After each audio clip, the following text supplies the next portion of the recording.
భారత communist party CPI జాతీయ సమితి పిలుపు మేరకు దేశవ్యాప్తంగా సామాజిక న్యాయం, ఆత్మగౌరవం, అదేవిధంగా ఈ రాష్ట్రంలో తెలంగాణ చేపట్టిన జనగణనలో కులగణన కూడా చేపట్టాలని కోరుతూ ఇప్పటికే రాష్ట్ర వ్యాప్తంగా పెద్ద ఎత్తున ఆందోళన చేస్తున్నాయి.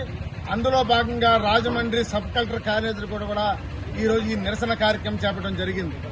నరేంద్ర మోడీ అధికారం చేపట్టి 11 ఏళ్ల కాలంలో దేశంలో రోజు రోజుకు దళితుల మీద, గిరిజనుల మీద, బహుజనుల మీద, మహిళల మీద దాడులు క్రమక్రమంగా పెరుగుతూనే ఉన్నాయి.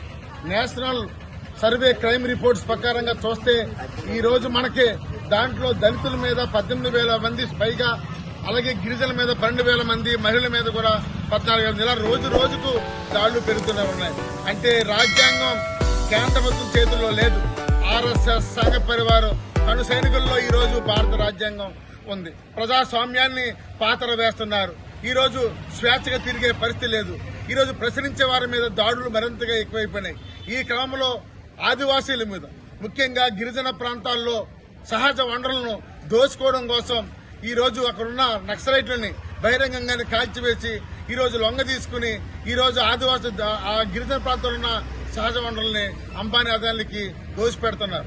ఈ నేపథ్యంలో దేశంలో ఉండే సామాజిక న్యాయం జరగాలని ముఖ్యంగా కోరుతున్నాం. అదేవిధంగా మన రాష్ట్రంలో బీసీ ఉపకులాలు 143 ఉన్నాయి.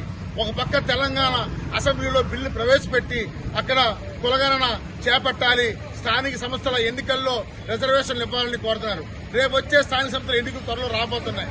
దాంట్లో కూడా ఈ జనగణన కులగణన చేపట్టి ఈ రాష్ట్రంలో కూడా గవర్నర్ ఆమోదంతో అసెంబ్లీలో ప్రవేశపెట్టి బీసీలందరికీ న్యాయం చేయాలని కోరుతున్నాం. ఎందుకంటే దేశంలో అన్ని కులాలకు జనాభా లెక్కలు ఉన్నాయి, ఒక బీసీ కులాలకు మాత్రం జనాభా లెక్కలు లేదు. అందుకని బీసీలకి న్యాయం జరగాలి, దళితులకి న్యాయం జరగాలి, ఆత్మగౌరవం కోసం పెడుతున్నాం.